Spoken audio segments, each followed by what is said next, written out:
bienvenue à ce webinaire. Je suis Géraldine Ratry et je suis responsable marketing chez QuickMS. Et pour ce webinaire dont on va parler sur le sujet des enquêtes internes harcèlement et comment la gérer, je suis accompagnée par une experte sur le sujet, donc Liora Benamou. Liora, je te laisse te présenter. Bonjour à tous, merci beaucoup pour votre participation ce matin. Donc, je suis maître Liora Benamou, avocate experte en droit du travail, conseil aux entreprises. Et donc, je me suis un peu spécialisée dans le domaine de l'enquête interne, puisqu'il y a une explosion, comme vous pouvez certainement le savoir, des dénonciations de harcèlement moral et sexuel depuis quelques années. Voilà, on aura l'occasion d'en discuter aujourd'hui. Tout à fait. Merci beaucoup, Liora. Juste quelques petites règles du jeu. Je pense que vous avez l'habitude quand même de faire des webinaires, mais donc si vous avez des questions, vous pouvez les poser dans le petit onglet chat en bas à droite de votre écran. On va essayer de répondre aux questions au fur et à mesure, parce que c'est plus facile de traiter des sujets qu'on aborde au fur et à mesure. Il y aura une première partie juste de présentation de QuickMS et après on rentre dans le vif du sujet. Je vais partager la présentation qu'on a construite ensemble. Hop. Est-ce que vous voyez bien mon écran, Liora? Est-ce que tu peux me confirmer? Très bien. Si dans le chat, vous pouvez nous confirmer aussi, c'est top. Hop. Donc, on fait un petit focus de quelques secondes juste sur QuickMS. Donc, on a été créé en 2018 quand la déclaration sociale nominative est devenue obligatoire. L'idée à la base, c'était d'utiliser ces données de la DSN pour automatiser le pilotage RH et les rapports légaux obligatoires avec graphique. En 2020, on a fait une levée de fonds qui a permis à la famille Leca d'entrer dans notre capital et ce qui nous a permis d'investir davantage et de lancer une seconde solution qui s'appelle Crew pour digitaliser les entretiens, la formation, les enquêtes, les objectifs, etc. En gros, toute l'expérience collaborateur. Aujourd'hui, QuickMS, on compte plus de 750 clients et on est 25 collaborateurs et nos solutions sont utilisées par plus de 2500 entreprises pour analyser leurs données RH. Bon, allez, on a fini avec la petite présentation de QuickMS. Liora, tu t'étais présentée juste avant. Donc, on peut rentrer dans le vif du sujet. Liora, je te laisse le micro. C'est à toi. Merci beaucoup. Alors, je vais démarrer cette petite matinée de présentation de l'enquête interne harcèlement par quelques statistiques. Alors, je pense que vous qui êtes professionnels des RH en entreprise, vous avez probablement vécu en interne cette explosion des dénonciations de faits confinant à du harcèlement moral ou sexuel, ou sexuel d'ailleurs.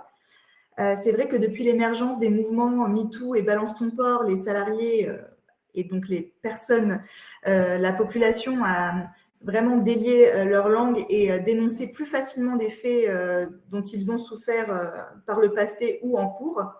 Et donc, dans les statistiques qui ont été réalisées par l'IFOP, 49% des femmes actives sont victimes de harcèlement au travail, dénoncées aujourd'hui. C'est énorme, une personne sur deux. 20% des femmes et des hommes, d'ailleurs, déclarent aussi connaître au moins une personne subissant du harcèlement sur son lieu de travail. Donc, on est vraiment sur des statistiques qui ont explosé ces dernières années. Le problème, c'est que le gouvernement n'a pas pris la mesure de cette explosion et n'a pas aidé les chefs d'entreprise ni les personnels travaillant avec les collaborateurs à tenir, on va dire, ces enquêtes. Il n'y a pas eu de directive jusqu'à présent, donc les personnels des services RH étaient livrés à eux-mêmes pour la tenue de comment réagir face à un tel signalement. C'est ça la question aujourd'hui. Eh bien, le défenseur des droits a enfin décidé d'agir et a délivré des recommandations par une décision cadre du 5 février 2025, donc c'est à peine il y a quelques mois, et c'est ce qu'on va déchiffrer aujourd'hui. Quelles sont les recommandations données par le défenseur des droits sur la tenue d'une enquête interne dans l'entreprise suite à un signalement de fait de harcèlement? Alors, avant de démarrer sur le concret, le pratico-pratique, j'ai plusieurs recommandations à vous faire. La première, c'est que lorsque vous avez un signalement de fait de harcèlement, que ce soit moral ou sexuel, vous êtes soumis, vous, en tant que soit responsable RH, soit chef d'entreprise, à une obligation de santé et de sécurité de vos collaborateurs. Cette obligation de santé et de sécurité, elle est de résultat.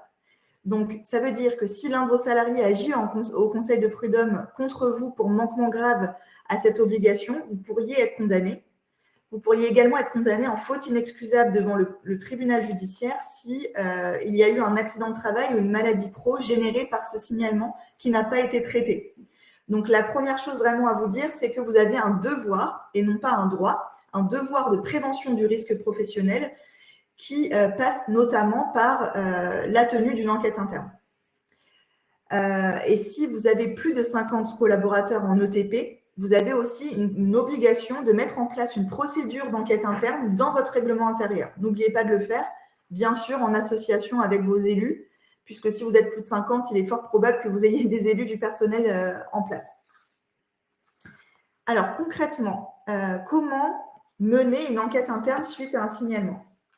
Alors, la première chose qu'il faut qu'on discute, c'est en amont comment faciliter le signalement de vos collaborateurs. Alors, ce n'est pas leur donner des passe-droits et d'ouvrir à tous les collaborateurs la possibilité de se plaindre à tout va de harcèlement, ça n'est pas ça. C'est de faciliter un signalement qui après sera traité par vous, donc qui sera filtré si évidemment ça n'est pas un signalement sérieux. La première chose à faire selon le défenseur des droits, c'est donc de désigner un canal dédié pour faciliter le signalement de vos collaborateurs. Donc, ça peut être soit un canal externe, si vous avez un logiciel par une start-up, ça existe, soit en interne, vous créez une adresse email dédiée que vous diffusez dans l'entreprise en disant, voilà, il va y avoir une adresse email signalement@gmail.com sur lequel vous allez pouvoir émettre un signalement qui peut être anonyme. Et donc, vous pourrez utiliser cette adresse mail pour faire remonter à la direction. Seule la responsable RH ou seul le chef d'entreprise, par exemple, y aura accès. Ou alors, ça peut être aussi le référent harcèlement sexuel de votre CSE qui peut être le seul destinataire de ce signalement. Tout est possible. En tout cas, c'est discutable. Ce dispositif, donc ce canal dédié pourra être affiché ou vous pourrez informer vos collaborateurs aussi par l'intranet si vous en avez un dans l'entreprise. Et tous les salariés devront y avoir accès. Tous les salariés, tout type de contrat confondu. Ça peut même être aussi ouvert à vos sous-traitants si vous avez des prestataires externes qui interviennent dans vos locaux, puisque même un prestataire peut être harcelé par quelqu'un de l'entreprise. Donc ça, c'est la première partie des recommandations du défenseur des droits qui axe vraiment ces recommandations autour de la facilitation du signalement. Sachant que je réitère, n'oubliez pas de mettre une procédure précise dans votre règlement intérieur si vous êtes plus de 50, sachant que le règlement intérieur est aussi possible en deçà de ce seuil d'effectif. Je le recommande toujours, même si vous n'êtes pas déjà 50 en ETP, puisque vous pouvez prévoir dans votre règlement intérieur également d'autres clauses qui peuvent être intéressantes, par exemple le test d'alcoolémie, stupéfiant, neutralité religieuse notamment. Alors, une fois que ce canal dédié est ouvert, vous avez la possibilité donc de recueillir le signalement. Une fois que vous avez recueilli ce signalement, qu'il soit par mail ou par téléphone ou par chat, peu importe, il faut que vous ayez pris contact avec le salarié qui a émis le signalement. Alors, le signalement peut être anonyme. Par contre, il faut à un moment donné de la procédure que vous puissiez avoir connaissance de l'identité de ce salarié, qui pourrait être ensuite anonymisé tout le long du process. Et le salarié présumé harceleur n'en aura jamais connaissance. Mais par contre, vous, en tant qu'employeur, pour pouvoir user de votre pouvoir disciplinaire, il va falloir que vous puissiez avoir connaissance de son identité.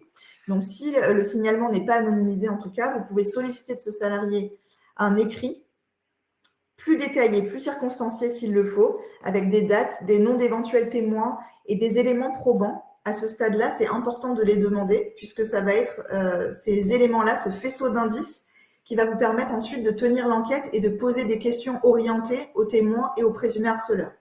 Donc, en amont, bien recueillir le signalement du salarié et le détailler au maximum avec lui, en l'accompagnant.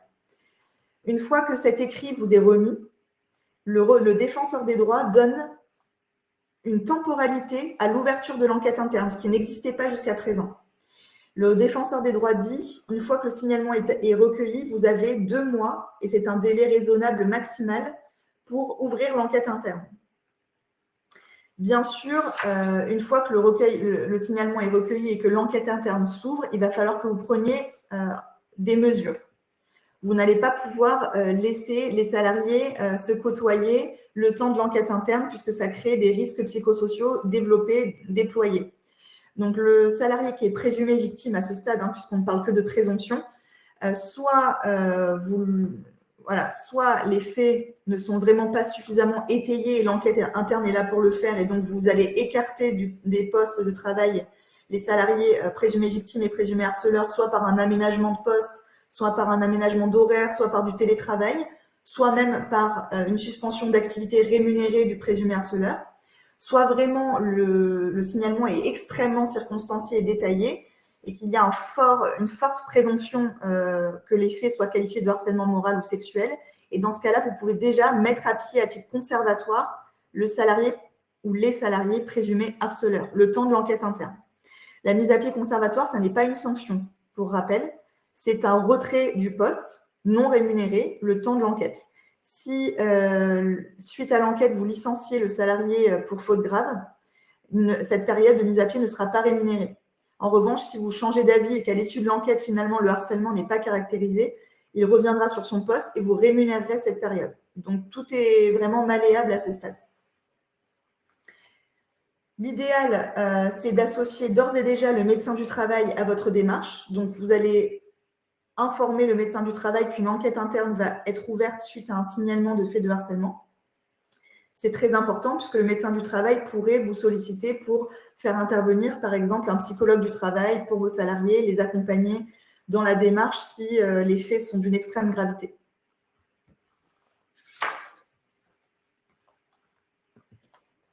Avant de passer à la désignation de la commission d'enquête, est-ce que certains d'entre vous ont des questions éventuellement? Alors, il n'y a pas de questions qui sont remontées pour l'instant. D'accord.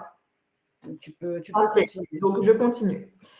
Alors ensuite, dans les recommandations du défenseur des droits, il y a des nouveautés. Donc, puisque vous savez qu'avant ces recommandations et de cette décision cadre, rien n'était encadré pour tenir l'enquête. Donc, finalement, de mon expérience, beaucoup de clients les menaient en interne seuls, soit le chef d'entreprise seul, soit désigner le CSE ou deux membres du CSE pour la tenir. Là, aujourd'hui, le défenseur des droits est un petit peu plus restrictif. Et donc, il nous indique qu'une commission d'enquête doit donc être désignée pour tenir l'enquête, avec une large préférence pour une commission d'enquête externalisée. Donc, ça peut être un cabinet de psychologue du travail, ça peut être un cabinet d'avocats, ça peut être un cabinet RH externe. Tout est possible, sachant que la neutralité est davantage acquise et l'opposabilité du rapport d'enquête est plus favorable lorsqu'il y a un cabinet extérieur qui est désigné.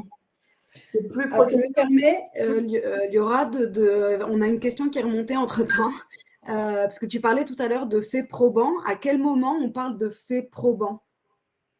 Alors, vous allez avoir un signalement, je vais vous donner un exemple concret. Vous allez avoir un signalement. Admettons, un salarié vous fait remonter un mail. Bonjour, moi N plus 1 me harcèle. Depuis 2 mois, je suis en souffrance, point, merci de faire le nécessaire. Bon, bah là, clairement, vous allez devoir lui écrire pour lui demander plus de détails puisque sur cette seule base, vous n'allez pas pouvoir diligenter une enquête interne. Là, vous allez avoir besoin d'éléments plus circonstanciés, d'éléments concrets. Bah, qu'est-ce qu'il vous a fait? Qu'est-ce qu'il vous a dit? À quelle date? Qu'est-ce qui s'est passé? Est-ce que c'était à l'oral? Est-ce que c'était par écrit? Il va falloir là, circonstancier avec lui davantage son témoignage. Parce que c'est sur cette base-là, ensuite, que vous allez auditionner les témoins et le présumé harceleur. Si par contre, vous recevez d'ores et déjà, dès le démarrage, un signalement sur le canal dédié, par exemple, bonjour, voilà, ma N plus 1 m'écrit constamment le soir par SMS ou par mail entre minuit et 1h du matin, en sachant pertinemment que cela va me créer une souffrance puisque je consulte mes mails tout le temps, j'ai du mal à déconnecter. La journée, elle me prend à part entière pendant ma pause déjeuner pour me poser des questions, donc elle me prive de mon temps de repos. Elle m'a déjà dit que j'étais conne. Enfin, voilà. Ça, c'est des éléments circonstanciés datés et sur lesquels vous allez pouvoir vous appuyer sans plus d'éléments probants pour diligenter votre enquête. Sachant que ça, c'est juste un témoignage préliminaire qui va être ensuite détaillé au fur et à mesure des auditions. Peut-être que des éléments vont se rajouter. De toute façon, le salarié présumé victime va être auditionné dans le cadre de l'enquête, donc va pouvoir préciser davantage son témoignage initial. Mais vous avez suffisamment de matière pour démarrer une enquête, en tout cas. Ce qui n'était pas le cas sur mon premier exemple. Okay. Je ne sais pas si c'est plus clair ou pas. En tout cas, pour moi, ça l'est, donc j'imagine que pour le public aussi. Il y a une autre question. Comment se fait-il… alors, attendez, hop, ça, parce que les questions arrivent au fur et à mesure. Oui, Lorsque le salarié se fréquente dans le privé et que le présumé comportement d'harcèlement n'a lieu que dans leur sphère privée, est-ce encore de la compétence de l'employeur? Alors non, sauf à ce que vous en ayez connaissance par la salariée ou le salarié qui dit en souffrir également sur le lieu de travail. Mais si ça ne relève que de leur vie privée, vous ne pouvez rien faire malheureusement, sauf si elle vous en parle ou si lui ou elle vous en parle en disant je souffre parce que dans le privé je me fais violenter par exemple. Là vous pouvez effectivement l'accompagner dans une démarche privée, donc la faire voir par une psychologue, l'accompagner dans sa démarche, la faire voir par le médecin du travail, mais vous en interne vous ne pourrez pas sanctionner si rien n'a eu lieu sur le lieu de travail. Ok.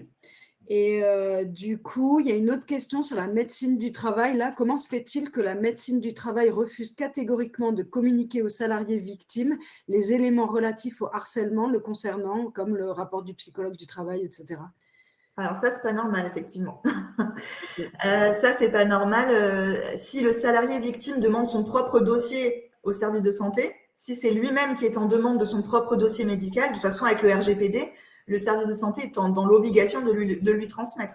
Si par contre, c'est vous qui êtes en demande du dossier du salarié, là, c'est normal que le médecin ne vous le communique pas. Si le salarié lui-même le fait, ça, c'est bon. S'il y a un souci, après, vous passez par un avocat. Hein. Ok. Et du coup, il y a une autre question. Quand le salarié harcelé ne vous alerte pas, en tant que RRH, mais le signale à la direction, je suppose que quelle est… Alors, c'est la même chose.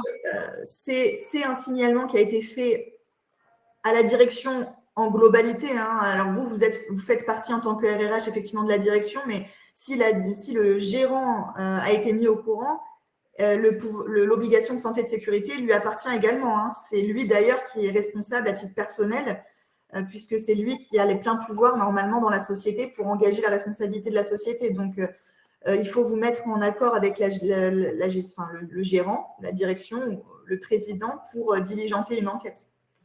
Ça ne peut pas rester à ce stade-là juste un signalement. Ouais. Ok. On arrive au bout des questions. S'il y en a d'autres, Merci beaucoup. Alors, je continue. Donc, sur la désignation de l'enquête, le défenseur des droits, je disais, préconise d'externaliser l'enquête pour une meilleure neutralité. Ensuite, sur la composition de la commission, l'idéal, c'est qu'il y ait au moins 2 personnes qui soient dans la commission d'enquête pour assurer une parité. Une seule personne, c'est trop peu. 3 personnes, c'est trop important. Donc, ils ont tranché à 2. Sachant que si vous décidez finalement d'internaliser l'enquête et de le mener vraiment vous-même, l'idéal, c'est qu'au moins un membre du CSE en fasse partie. Et l'idéal même, ce serait que le référent harcèlement sexuel en fasse partie. Sachant que sur les 2 membres de la commission d'enquête, l'un va, en général, c'est comme ça que ça se passe, l'un va poser des questions, l'autre va prendre des notes. Tous les comptes rendus d'audition doivent être retranscrits par écrit par la commission d'enquête. Et ensuite, à l'issue de l'audition, signés par la personne en face. Okay. Je crois qu'il y a un chat. C'était juste la médecine du travail lui répond qu'il s'agit, c'était juste alors, n'hésitez pas à leur dire que si le salarié en fait la demande, c'est obligatoire de le lui transmettre, c'est son dossier médical et c'est en plus respect du RGPD. Hein. Voilà. Alors, ensuite, toujours sur la commission d'enquête, le défenseur des droits précise d'ailleurs que l'un des membres de la commission d'enquête doit nécessairement avoir une formation juridique solide et actualisée, notamment sur les discriminations au travail et le harcèlement. Donc, si vous décidez d'internaliser l'enquête, n'hésitez pas à former éventuellement l'un des membres rapidement, au moins sur une journée, sur tout ce qui a trait à la discrimination et au harcèlement. Ça, c'est possible de le faire en urgence. Voilà, donc ça, c'est sur la composition de la commission d'enquête. Ensuite, une fois que la commission d'enquête est désignée, qu'elle soit interne ou externe, elle va se réunir pour définir les modalités de l'enquête. Donc, c'est cette commission-là. Vous n'y ferez plus du tout partie en tant que RRH, DRH ou gérant.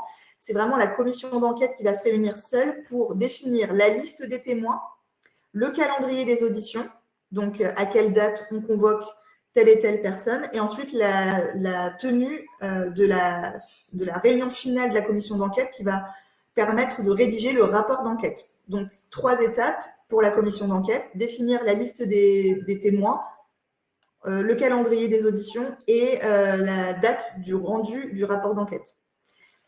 Dans l'ordre du calendrier, le défenseur des droits rappelle que le premier salarié ou la première salariée auditionnée est le ou la présumée victime, ou les présumées victimes, c'est possible aussi qu'il soit plusieurs. Ensuite, les témoins seront auditionnés et à la toute fin, le ou les présumés harceleurs seront auditionnés sur la base de toutes les auditions déjà rendues. Et donc, il devra vraiment pouvoir répondre. C'est le principe du contradictoire sur tout ce qui a été déjà dit et entendu au cours de l'enquête. On a une question. Le RRH ne peut pas faire partie de la commission? Alors, il peut faire partie de la commission si vous internalisez. Par contre, si ça a été décidé que ce soit le CSE, vous n'en ferez pas partie, effectivement. Mais si vous voulez, alors j'y viendrai un peu plus tard, on ne pourra pas tout aborder malheureusement ce matin comme c'est une courte formation, mais l'idée, si vous internalisez l'enquête, c'est que vous soumettez une composition de commission d'enquête au CSE. Donc, il est possible que le CSE s'oppose à votre présence. Leur avis, évidemment, ne vous lie pas. Vous pouvez outrepasser l'avis du CSE, mais pour le climat social, ce n'est pas terrible. Donc, tout va dépendre finalement si vous êtes, par exemple, concerné de près par le signalement du harcèlement. Par exemple, on a besoin de votre témoignage en tant que témoin, là, vous allez être écarté de la commission. Si par contre, vous êtes vraiment en dehors du signalement, vous pourrez en faire partie. Voilà. Tout va être une question d'équilibre et d'association avec votre CSE à la désignation de la commission. Okay. Voilà. Merci. Je vous en prie. Donc voilà, j'allais y venir justement. Donc vous avez devancé la prochaine slide. L'obligation même première, une fois que la commission d'enquête est désignée, c'est de soumettre les noms de la commission d'enquête, donc que ce soit un cabinet extérieur ou en interne, au CSE, si vous en avez un, évidemment. Attention d'ailleurs, petit aparté, aux entreprises qui ne sont pas en règle sur le CSE. Vous savez que c'est obligatoire d'en désigner un ou d'en élire un à partir de 11 salariés sur 12 mois consécutifs. Si vous n'êtes pas en règle sur votre CSE, que vous diligentez une enquête interne, le salarié présumé harceleur qui saisit le conseil de prud'homme derrière pour obtenir une indemnisation parce qu'il pourrait vous dire « je n'ai pas pu être défendu de manière juste et équitable puisqu'il n'y avait pas de CSE au moment de l'enquête ». Donc voilà, juste petit aparté là-dessus. Donc CSE obligatoirement consulté avant le début de l'enquête sur la composition de la commission et sur l'ouverture de l'enquête. Et ensuite, vous allez pouvoir aussi, dans le cadre de cette consultation du CSE, imposer un anonymat complet de l'enquête. Ça, c'est le défenseur des droits qui le met en place. D'ailleurs, vous pourrez même soumettre le CSE à une attestation de confidentialité qu'ils devront vous signer avant l'enquête sur toutes les informations liées à l'enquête dont ils auront connaissance, puisqu'ils vont avoir nécessairement, à la fin de l'enquête, accès au rapport allégé, anonymisé de l'enquête interne. Donc, vous pourrez soumettre le CSE à la confidentialité la plus absolue. Le CSE, mais également toute autre personne, donc notamment toute la commission d'enquête, si ce n'est pas le CSE qui en fait partie, à une confidentialité absolue et soumettre donc aussi le rapport d'enquête à un anonymat complet de toutes les personnes auditionnées pour éviter des éventuelles représailles par le présumé ou les présumés harceleurs. Oui. Non, c'est bon, on peut continuer, tout est OK. On continue. Le défenseur des droits ensuite rappelle qu'il ne peut pas y avoir de confrontation. On n'est pas au pénal, on n'est pas en garde à vue, tout est présomption, donc on ne peut pas dire aux présumés victimes, aux présumés harceleurs de se confronter à la fin de l'enquête. Ça, c'est pas possible. Ça pourrait générer des risques psychosociaux bien plus importants. Donc faites attention à ça. Ce sont des pratiques qui sont interdites. Votre obligation de santé et de sécurité ne serait pas respectée si vous le faisiez. Je vous rappelle également que la commission d'enquête, tout le long des auditions, devra donc prendre des notes et rédiger des PV d'audition. Donc, voilà, il faudra préparer des trames d'audition. Comme ça, vous n'aurez plus qu'à compléter les trames si vous menez l'enquête en interne. Compléter les trames durant l'audition et la faire signer à la fin de l'enquête, à la fin de l'audition, pardon, au salarié en face de vous. Le salarié peut refuser de signer son PV. C'est possible. Vous ne pouvez pas le contraindre, bien évidemment. Il peut aussi soumettre des observations, des modifications, libre à lui de le faire. Évidemment, vous ne pouvez pas refuser non plus qu'il soumette des modifications. À la limite, il contresigne avec les modifications dans une autre couleur. Comme ça, sur le PV, on voit bien ce qui a été rédigé par la commission d'enquête et ce qui a été modifié par le salarié. Okay. Sur les PV d'audition, je crois que j'ai à peu près tout dit. Les questions, évidemment, ne doivent pas être orientées. Il faut qu'elles restent neutres, le plus général possible, mais qu'elles se basent sur le témoignage initial, le signalement initial qui a été émis. Donc, vous ne pouvez pas, par exemple, tourner les questions de cette façon-là. Donc, je vous donne un exemple. Vous ne pouvez pas dire « Bonjour, monsieur » au salarié témoin, par exemple. Est-ce que vous pouvez nous confirmer que monsieur Dupont a bien touché les fesses de madame Duchemol à telle date? Ça, c'est orienté. Par contre, les questions doivent être tournées de cette façon. Monsieur, bonjour monsieur, avez-vous constaté des comportements anormaux de la part de monsieur Dupont dans le cadre de l'exercice de ses fonctions? Voilà, il faut rester quand même général parce que si le salarié présumé harceleur sent que la décision est déjà prise et qu'il y a un parti pris, il risque de se braquer et le rapport d'enquête peut tomber pour défaut de neutralité. Oui, et on a du coup une remarque qui est assez pertinente, c'est il semble qu'il est plus question d'une collecte de faits que de ce qui s'apparente à un procès. Exactement. On n'est pas sur du procès, tout à fait. On est vraiment là pour éclairer la situation, démêler le vrai du faux, comprendre ce qui s'est passé et voir si effectivement le salarié qui a émis ce signalement est seul dans cette situation ou s'il y a des salariés qui auraient vécu la même situation. On est là vraiment pour, comme dans la méthode de l'entonnoir, préciser ce qui s'est passé et voir si effectivement il y a du disciplinaire à la clé ou pas, à mettre en place. Alors ensuite, on en arrive au rapport d'enquête, donc la partie la plus croustillante de cette matinée, le rapport d'enquête. Donc il est rédigé par la commission d'enquête.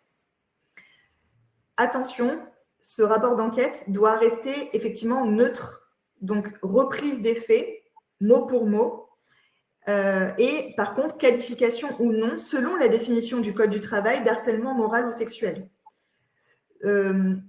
Ça, c'est la commission d'enquête qui va caractériser ou non, selon elle, s'il y a bien eu harcèlement moral ou sexuel selon la définition. Donc, on reste vraiment pratico-pratique opérationnel. Par contre, vous, en tant que responsable de la société ou RRH ou DRH, vous allez avoir la lourde responsabilité sur cette base-là de consulter le CSE, de leur soumettre les conclusions de l'enquête et ensuite de prendre une décision.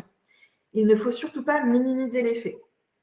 Donc, si la commission d'enquête dit que, selon les auditions reçues, il y a bien harcèlement moral ou sexuel, il va falloir faire vraiment très attention à ne pas dédramatiser, minimiser, parce que pour vous, c'est des blagues, parce que c'est de l'humour, parce que c'est l'ambiance générale dans l'entreprise. Par exemple, je pense au BTP. Alors, c'est très cliché ce que je vous dis, mais j'ai beaucoup de clients dans le BTP où malheureusement, c'est vraiment humour grivois. On se charrie, on s'envoie des blagues un petit peu sexistes, un petit peu homophobes, etc.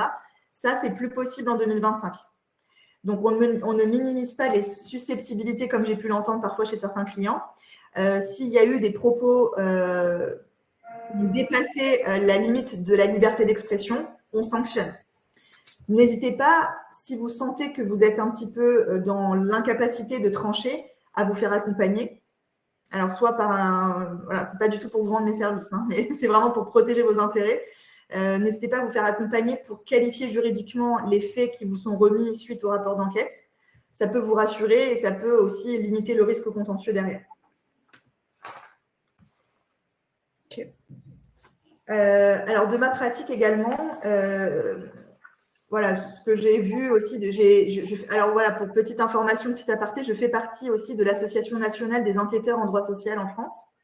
Et donc, on fait beaucoup de partage de pratiques. Il ne faut pas s'arrêter au rapport d'enquête. Il ne faut pas s'arrêter non plus à la procédure disciplinaire que vous allez diligenter derrière. Si le harcèlement moral est caractérisé, vous allez évidemment mettre en place une procédure pour licenciement, pour faute grave du salarié harceleur. Il va sortir de l'entreprise, mais il ne faut pas vous arrêter là. Ce que je veux vous dire, c'est que votre obligation de santé et de sécurité dépasse le simple cadre disciplinaire. N'hésitez pas à vous faire accompagner, par exemple, d'une médiatrice, d'un psychologue du travail qui est parfois aussi rémunéré par le service de santé. Vous n'aurez pas forcément à le payer. Sachez-le, ça fait partie de la cotisation annuelle que vous payez au service de santé. N'hésitez pas à accompagner vos collaborateurs sur les suites parce que parfois, il y a des traumatismes qui se créent, des chocs émotionnels qui peuvent générer des accidents de travail ou des maladies pro, on le sait. Le taux AT-MP après peut exploser, donc vous allez avoir une augmentation des cotisations, une augmentation de l'absentéisme, malgré le fait que vous ayez mené une enquête. Donc, ne vous arrêtez pas là, accompagnez-les sur les suites. Mettez en place aussi une mise à jour de votre document unique d'évaluation des risques avec les conclusions de l'enquête. Mettez en place une charte sur le harcèlement, des formations de sensibilisation au harcèlement pour les managers. Il y a plein de solutions, mais ne vous tenez pas juste à l'enquête. Voilà, petit conseil. Et j'ai aussi un dernier conseil à vous donner. Attention à bien vérifier aussi les dispositions de vos conventions collectives.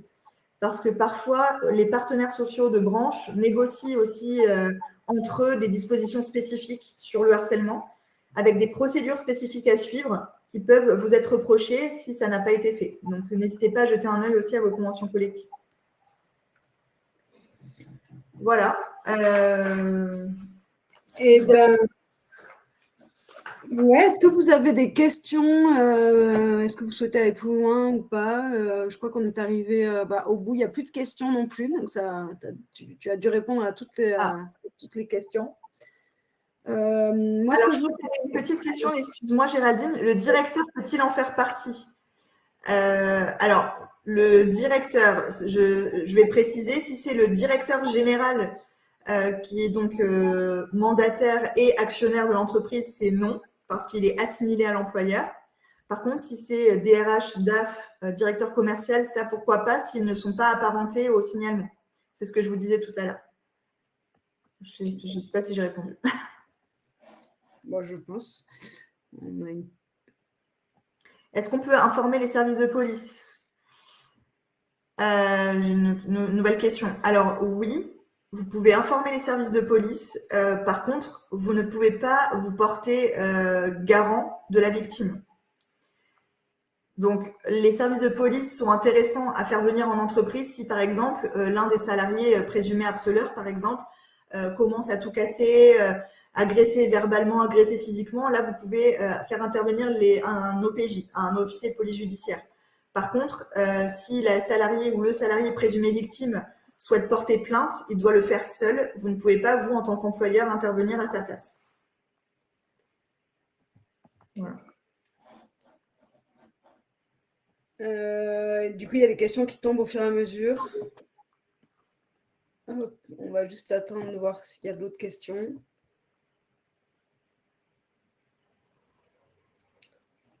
Qui arrivent. Ah voilà, bon, il n'y a pas d'autres questions. Parfait. Eh ben, on arrive au bout de ce webinaire. Je l'écrivais au tout devoir d'archivage, durée. Alors, devoir d'archivage. Alors, c'est comme pour tout. N'hésitez pas à bien conserver ces éléments le temps de votre défense en justice. Donc, quand on parle de harcèlement moral ou de discrimination, un salarié a 5 ans pour agir à compter de la rupture de son contrat. Donc, tant qu'il est encore dans les effectifs, ne supprimez rien.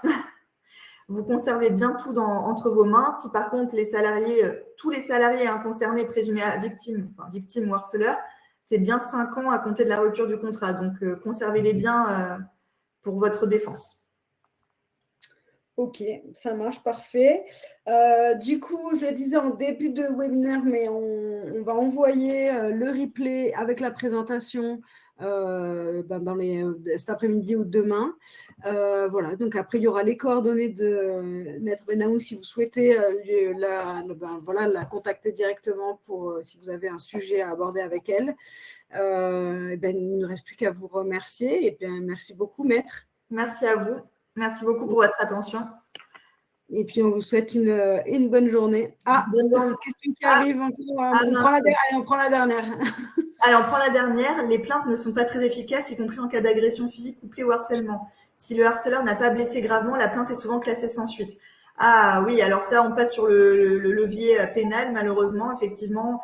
Alors, c'est un terme qu'on utilise beaucoup. Le harcèlement est une probatio diabolica, la preuve du diable à obtenir. Donc, c'est sûr que sur le plan pénal, c'est compliqué pour une victime d'obtenir gain de cause, sauf si vraiment elle a des éléments probants. La Cour de cassation va un petit peu dans ce sens, puisque depuis juin 2024, les victimes peuvent apporter en justice des enregistrements pris à l'insu de l'interlocuteur si c'est pour prouver du harcèlement. Donc, la Cour de cassation a tendance à aller un petit peu dans le sens de l'allègement de la preuve pour les victimes, vous voyez. Donc, faites attention, d'ailleurs, un petit aparté, si vous recevez des collaborateurs en entretien, à vérifier qu'ils ne sont pas en train de vous enregistrer si vous êtes en train de négocier âprement leur départ, par exemple, parce que ça peut être considéré comme étant du harcèlement. Donc, voilà. Donc, la preuve en matière pénale commence à être allégée, si je peux me permettre. Ok. Voilà. Et ben c'est bon, et ben on arrive au bout. Et ben merci beaucoup à tous. Et ben je vous souhaite une bonne journée et puis à bientôt. Bonnes vacances à ceux qui ont cette chance. C'est ça. Merci, au revoir. Au revoir.